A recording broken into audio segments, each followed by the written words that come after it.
So Asperger's syndrome, it's difficult to boil down to a single thing because what it comes down to is that your brain is, for lack of a better term, wired differently than other people's. And Asperger's syndrome is a specific brain rewiring that has a bunch of different effects, and it manifests in a bunch of different ways. But I would say that the most important manifestation of Asperger's syndrome is the inability to learn social skills through osmosis. Most children, when they grow up, humans are social creatures. They run into other people, and those people try to socially interact with them, and they just sort of build up a library of social protocol, what to do in certain situations through osmosis. They just absorb it gradually as they grow up. People with Asperger, whatever mechanism is responsible for absorbing social knowledge, it doesn't work as well. And so because of that, we often grow up not knowing how to interact with others socially, and because of that we often end up being seen as the weird kids, and that's not necessarily because we want to be weird, it's because we don't know how to act normal. I would say that even though there's a lot of stuff that goes into Asperger's syndrome, if you're meeting somebody with Asperger's syndrome and you're unfamiliar with it, your primary view would be this person is weird and I'm not exactly sure why, and it's because of the lack of social skills that they have. Asperger's is on the autism spectrum, so it is related to autism, but it isn't autism. There are some things that make it different. For one, people with Asperger's syndrome tend to be more interested in social interaction than people with autism do, so they try to socially interact anyway in a way that autistic people often don't. But again, because it's all on the spectrum, there are some lines and it's blurred, and sometimes it's difficult to peg down exactly what Asperger's syndrome is and what it isn't, and I'd recommend you talk to a psychologist instead of just somebody who has it, because I'm most used to my condition, not how the condition is generally. I believe that it's called Asperger's syndrome due to the researcher who first named it and I guess discovered it, in that they found that there's a category of people who are all exhibiting different symptoms. You're saying, how does it manifest with other people? I know that for some people, myself included, often Asperger's syndrome could also come along with sensory overload, that an inability to differentiate between important and unimportant signals in the world around you. So just the feeling of your clothes on your skin is something that a lot of people are able to tune out more often than, for instance, I would be. So I tend to wear more softer, more comfortable clothing in order to try and reduce the unnecessary stimulation. Things like that. People are more flexible when they have Asperger's syndrome. It's something that that's been proven. There's a correlation between flexibility and where you are on the autism spectrum. I don't even pretend to understand why that is, but I can't put my feet behind my head. There's a lot of things that goes into Asperger's syndrome that I think are kind of tangential to what most people with Asperger's syndrome would define as their main problem if they were asked, how does it feel to be Aspie? So. I was originally diagnosed with ADD because I had a hard time paying attention in schools, and because of that I was working with counselors, and the counselors thought that there was something strange about the way that I was developing.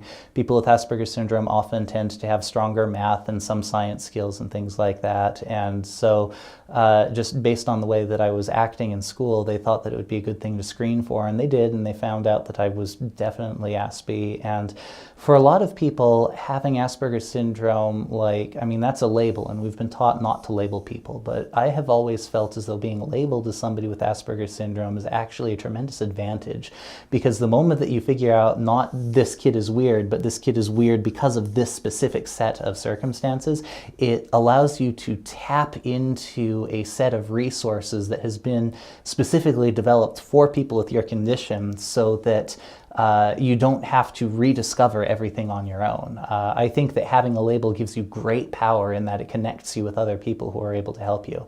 And once my parents, they said that when they read the descriptions of Asperger's syndrome, they just looked through it one line at a time and said, yeah, that's my son, that's my son, that's my son. And it was like reading a book about their child and about how specifically to help their child. And it was a great thing. After that, I started working with like speech and language pathologists and some counselors and things like that. I remember like they had these books that showed facial expressions. It's like, here are 25 different ways that people can have an angry face, and so if you see any of these variants of angry, it means that you're probably doing something that might be offensive, you know, something like that. Whenever my father would see me doing something wrong socially, he would say, okay, Brennan, here's a script that you can use so that if this sort of thing happens again, this is how you navigate out of it. And as I was growing up through middle school, I basically just, my way of interacting socially was that I would have a very extensive library of scripts. You know, if this happens, do this. If this happens, do this. If somebody inexplicably looks, you know, frustrated with you, apologize and ask them what you're doing wrong and try to develop a new script based on that. You know, just all of these different ways of interacting. And it wasn't until high school that I started being able to extrapolate from them general principles that helped me. I don't know if it's going to be something that can be generalized to the entirety of the Asperger population. I was diagnosed with ADD because I had a hard time paying attention in class, and that was because I was really, really bored in class. I mean, my father was teaching me long multiplication and division when I was in second grade, just due to the way that Aspies tend to be better at math and stuff like that. I was reading when I was 2 years old. I was like, I mean, all of these sorts of things. So when I just got into school, I was bored. They were saying things that I already knew. I had no interest in rehashing stuff that I considered to be beneath me, so I would act out instead.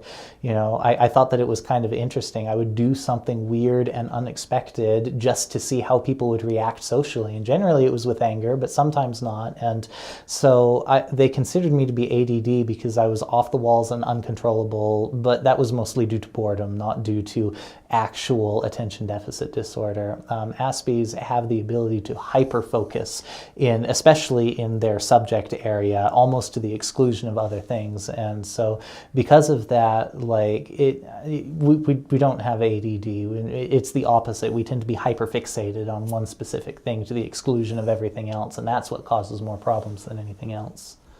I'm trying to think back of where I was at in middle school and what I wish I had known. Eye contact is way more important than you give it credit for. Eye contact is the way by which people signal interest in one another. So even though people's faces are generally pretty boring and you don't want to look them in the eye because there are more interesting things in rooms to look at, you should look them in the eye anyway, because it is basically a way of saying you are worth paying attention to. Likewise, if somebody is not making eye contact with you as you are trying to talk with them, it's a pretty strong indication that they do not want you to interact with them socially, and you should find some polite way to try and exit the conversation. You know, thank them for their time and leave and something like that. I would say it's very important to realize that people are invested in trying to maintain their image. If you ever do something that causes somebody to lose face, whether intentionally or not, then they will start acting in a more hostile manner towards you because they view you as a threat. So always be very aware of what people consider themselves to be good at and try not to challenge them in those areas. Always try to be aware of who might be watching the person that you're interacting with and try not to make them look bad in front of those people, which might also mean that you need to pay attention to who the people are watching are and what they consider to be important, especially with teachers. Teachers are a very bad person to accidentally embarrass. Make sure that there is turn-taking in conversation. When I was younger, I felt as though if I managed to retain control, like narrative control over the conversation, that it was less likely to go awry because the chances that somebody else would say something that would cause it to deviate off script would be lower. But if you don't give people a chance to respond in a conversation, then they become bored and no longer wish to interact with you. So make sure to give them time, and in all honesty, you will have a better conversation even if it goes slightly off script if you give them the opportunity to say things than if you just try to be the person who talks the entirety of the time. Just don't give up. You might feel like there are a lot of doors closed to you, but there are also a lot of doors open. Like, I haven't spoken too much about it because I don't like talking about it because I feel like it's bragging, but there are strengths that come along with Asperger's syndrome. You know, you have a mind that works more logically and in some ways less emotionally, and so that gives you a lot of power in certain fields and disciplines. Computing, mathematics.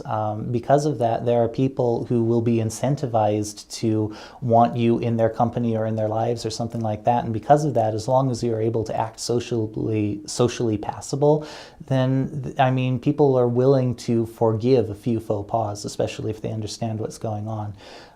Through practice, you can become more socially adept. It will come slowly and it will only come through hard work, but you can train yourself to be more socially skilled as long as you don't give up. Finally, like, I would say, do not allow the label to define you, allow the label to help you. I have a lot of friends with Asperger's syndrome that have missed out on a lot of opportunities because they have decided, this is the way that I am, I cannot change, and so people should adapt to me instead of me adapting to them. And when that happens, then you damn yourself, basically, because you keep yourself from growing. Once you've decided that you are acceptable as you are, and if anybody does not accept you, that the problem lies with them, you stop growing, you stop learning. It is always worth it to learn how to become more socially acceptable, because in the end, if you can do a decent imitation of normal, then that will give people enough chance to learn who you really are and to value you as a person. But if you can't learn to do a passable imitation of normal, then people will reject you before they get to know you. And if they don't get to know you, then they have no reason to see all of your strengths. This is going to be my high horse. So I'm married with a child. I'm married to somebody way better than I thought that I was ever going to be able to qualify for. And I think that when it comes to being in a courtship relationship, when a romantic relationship, when you have Asperger's syndrome, it's something that is difficult but not impossible. The thing that you need to know is that there are going to be many people who are going to give you scripts, social scripts about what girls want or how to date or things like that. And they're all junk. They're all junk. The thing is that every girl is different, and because of that, every girl has a different set of social rules that you need to learn that apply specifically to the girl in question. And if that happens, then you can end up becoming the perfect girl, I mean, the perfect boy for a girl without necessarily being the perfect boy for any girl. You don't need to be romantic. You don't need to be a pickup artist. You don't need to be suave. You just need to be the person who is right for the girl that you are interested in. In my particular case, I tried to learn the rules for courtship, and I learned them from the religious leaders of my church and my parents and other adults who I thought would be in a better position due to their experience to be able to tell me these things than my peer group would, because my peer group was just trying to figure it out by themselves as well. But the problem is that I learned an ancient and somewhat outdated method of courtship. You know, you bring them to movies and then out for ice cream afterwards. You bring them to plays, Mozart's Magic Flute, music impresses girls, that sort of thing. And when really what courtship is all about is getting to know a person. I had been warned against hanging out. You know, you want to go on dates. They should be paid for and planned out and paired off and that sort of thing. But that actually came across as very intimidating to girls. I would go out on dates with girls and they would say, why is he bringing me on so many fancy, expensive dates when we don't even know each other yet? In the end, what is most important is to figure out the social expectations of the girl that you are interested in and then adapt yourself to those social expectations. Be your own couple and reject the advice of the rest of the world, because in the end, if the only social rules that you learn are the ones that matter for the girl you're interested in, then that will all pay off for itself when you become the perfect person for that girl. Don't give up. Aspies can get married. I've gotten married. It's a thing that can happen. Make sure that you establish a relationship with trust as soon as possible, and because the sooner they know that the reason why you're off around the edges is because you're trying and not because you're just weird, the better off you'll be. Having a relationship of trust in which a girl can say, look, I find that sort of thing highly unattractive, just so you know, and you can say, oh, thank you for letting me know, I won't do that again. That's way better than just having the girl say, okay, thank you for your time, and then leaving and thinking that you're weird. The sooner that you can get into a style of relationship in which you have that open and honest feedback, the better you will be at iterating over your social routines so that you can be better at not offending or disgusting or frightening girls. I would guess strongly that Bill Gates has Asperger's syndrome, just based on the way that I've seen him interact. I don't necessarily have like a list of famous Aspie people, but I mean people who are, for lack of a better term, geeks or nerds, the sort of people that, you know, don't talk as well or don't dress as well because, you know, that might look somewhat slovenly, but are really smart and do amazing things in the field of math or science. You know, those are people that I would personally relate to, whether they're Aspie or not. The strengths, basically, I mean, our minds, for lack of a better term, run on an operating system. You know, everyone else in the world runs Windows, and we run Linux in our minds. And so a lot of the social programs that have been developed for Windows, we've got to port over and figure out how to make work on that. But our unique operating system also gives us strengths. You know, we can do certain things faster, more quickly, more reliably than others. And that it can give us power. Okay, here's a good example. I was in college, I think I was a sophomore in college, and I had a wireless battery-powered razor in my pocket because I had absent-mindedly stuck it there a few days previous and hadn't taken it out.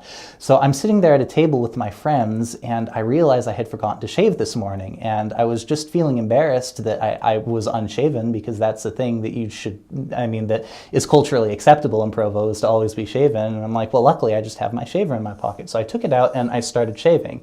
And then I just stop, and all of my friends are just looking at me. And I stop to it and I think, okay, whatever I'm doing must be socially inappropriate based on the facial expressions of like everywhere from mild embarrassment to shock that people are giving me. What could I be doing that's socially inappropriate? And I started thinking back, and I'm like, okay, I'm shaving, that's out of the normal. And then it just popped into my head. Shaving is something that you do in a bathroom, and things that you do in a bathroom are generally not socially appropriate in the Wilkinson Center. And so I apologized and I said, I'm sorry, I didn't even stop to think this might be strange. If you could excuse me for a moment. And I went and I shaved in the bathroom instead. But like, that was just something that didn't even dawn on me, that shaving at a table with my friends would be a problem. But then, like, in retrospect, it's like, well, yeah, I mean, that's just failure to generalize from things that are done in the bathroom should not be done in public. That's sort of the thing. And if you can imagine, especially for somebody who is young with Asperger's syndrome, take a faux pas like that and then multiply it by like 50 per day. And that's what it feels like to be Aspie. You're just constantly doing things wrong all the time. You're offending people, you're making people angry, you're saying the wrong thing, and it's all just because you don't realize that there's a rule against it. You don't realize that, socially speaking, there's an entire library of different things that are just unspoken but you're supposed to know, and if you don't do them, you're weird and nobody will tell you why. And that I think is probably one of the best examples I could think of what it's like to be Aspie. My experience with a speech and language pathologist has been that in addition to being able to help people with like affective disorders like stuttering or stuff like that, that they also are able to help people who say the wrong things at the wrong times. My speech and language pathologist was very good about being able to help run post-mortems on what I would do. If I went in and I'm like, I was just talking to this kid and then suddenly he got angry and left, she would say, okay, you know, let's replay the conversation. Tell me exactly what both people said, and we'd go through it, and then she'd say, okay, you know, right here is the problem. You know, you said this caused him to think about this, which caused him to become offended about this, which is why he left. when I was in elementary school, I thought that having a large head implied that you were smart, so I tried to compliment one of my friends by saying, "You look particularly big-headed today," and they got upset. And then my speech-language pathologist told me that that was because big-headed is an idiomatic expression that means like they're full of themselves or they're prideful. And so I'm like, oh, that's something I don't want to do. So the next time I saw that person, I'm like, I apologize. You're relatively small-headed. And then because I was trying to undo my earlier mistake, and he got even angrier. And so like I went back to the speech language pathologist and he said, no, being small-headed is an idiomatic expression meaning they're dumb. And so like I went back to the person, I'm like, okay, look, I'm really sorry. Actually, you have a completely normal-sized head and that's okay. And then he just thought that I was weird. And like a speech and language pathologist, if you do something like call somebody big-headed and then they get frustrated and you don't know why because you were trying to tell them that they were smart, a speech language pathologist is the kind of person that can help you debug what went wrong in something like that. A safe space for you to say, I don't understand why people are getting annoyed at me. What am I allowed to say? What am I not allowed to say? Don't talk about the sizes of people's head. It's just a lose-lose-lose situation. You can't win. Just don't say anything in that regard.